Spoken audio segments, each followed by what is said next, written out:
வணக்கம் நண்பர்களே. இந்த வீடியோல நம்ம என்ன செய்தி பார்க்க போறோம்னா, கடலில் மூழ்கி இறந்த மருத்துவர்கள் நேரில் பார்த்த விஷாலின் மேனேஜர் சொன்ன உண்மை சோசியல் மீடியாவில் வெளியான அதிர்ச்சியான தகவல். வாங்க என்ன தகவல்னு இந்த வீடியோல முழுமையாக பார்த்து தெரிஞ்சுக்கலாம். அதுக்கு முன்னாடி நம்ம சேனலை சப்ஸ்கிரைப் பண்ணாதவங்க எல்லாம் சப்ஸ்கிரைப் பண்ணிக்கோங்க. பெல் பட்டன் சிம்லமைக்கு நம்ம சேனலோட நோட்டிபிகேஷனை எனபிள் பண்ணிக்கோங்க. நாங்க போடுற வீடியோ பார்த்தீங்கன்னா உங்களுக்கு உடனுக்குடனே வந்து சேரும். கன்னியாகுமரி கடற்கரையில் குளிக்க சென்ற மருத்துவ பயிற்சி மாணவர்களின் 5 பேர் அநியாயமாக கடல்ல சிக்கி இறந்திருக்கும் சம்பவம் தான் தற்போது சோசியல் மீடியாவில் பரபரப்பை ஏற்படுத்தி வருகிறது. திருச்சியை சேர்ந்த SRM மருத்துவ பயிற்சி மருத்துவர்கள் கன்னியாகுமரி மாவட்டத்தில் உள்ள நாகர்கோவில் நடந்த திருமணத்திற்காக வந்திருக்காங்க. இவர்கள் திருமணத்துக்கு பிறகு லெமூர் கடற்கரைக்கு சென்றிருக்காங்க. எதிர்பார்த்த விதமாக ராட்சச அலைகள் அவர்களை கடலுக்குள் இழுத்து சென்றது. இதை பார்த்து அங்கிருந்தவர்கள் எப்படியோ போராடி 4 பேரை கரைக்கு கொண்டு வந்தாங்க. ஆனா அதுல ஒருவர் இறந்து போயிட்டாரு. மீதி பேர் என்ன ஆனார்கள் என்றே தெரியல. இந்த சம்பவம் தமிழகத்தில் மிகப்பெரிய பரபரப்பை ஏற்படுத்தி வருகிறது.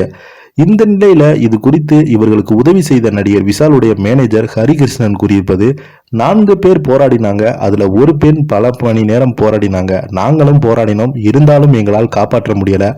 எங்கள் கண்ணெதிரே 4 பேரும் இறந்து போயிட்டாங்க. நான் மட்டும் இல்லாமல் என்னுடைய தம்பி சரவணன், பரத்ராஜா குடும்பம், நண்பர்கள் எல்லாருமே சேர்ந்து முடிந்தவரை அவர்களை காப்பாற்ற போராடினோம். அதுல 4 பேரை 4 கரைக்கு வந்தாங்க. அப்படி இருந்தும் ஒருவர் கரைக்கு வந்து இறந்து விட்டாரு. எங்களால முடிந்தவரை 8 பேர்ல 3 பேர் தான் காப்பாற்ற முடிந்தது. அரசு அதிகாரிகள் எங்களுக்கு உதவி செய்திருந்தால் அனைவருமே காப்பாற்றி இருப்போம். அப்போது நாங்கள் தொடர்பு கொண்ட அவசர சேவை மீட்பு பணி அனைவருமே வரவில்லை.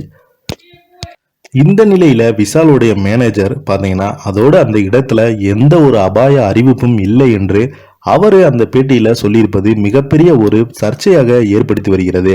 கடலோர பாதுகாப்பு படையும் வரல, மீட்பு பணி குழுவும் வரல. இதுவரை அந்த பகுதியில் மட்டும் 40க்கு மேல கடல் அலைகள் சென்று இருக்கிறது. அதுல 15 பேருக்கு மேல இறந்திருக்காங்க. மக்களை பாதுகாக்க எந்த சேவை பணியும் வராது. ரொம்ப கஷ்டமாக இருக்கிறது. இந்த மாதிரி படத்துல தான் பார்த்திருக்கணும். கடைசியில எல்லாம் முடிந்த பிறகுதான் காவல்துறை அதிகாரிகள் வருவாங்க. தனது பிறந்த நாளை கொண்டாடி ஆசி பெற்ற அப்புக்குட்டி அவர்கள் அதே போல்தான் காவல்துறை அதிகாரிகள், RTO அதிகாரி, உயர் அதிகாரி, தீயணைப்பு படை வீரர்கள் எல்லாருமே வந்தாங்க. அவர்கள் வந்த ஒரு பயனும் இல்லை என்று வேதனையுடன் கூறியிருக்கிறாரு.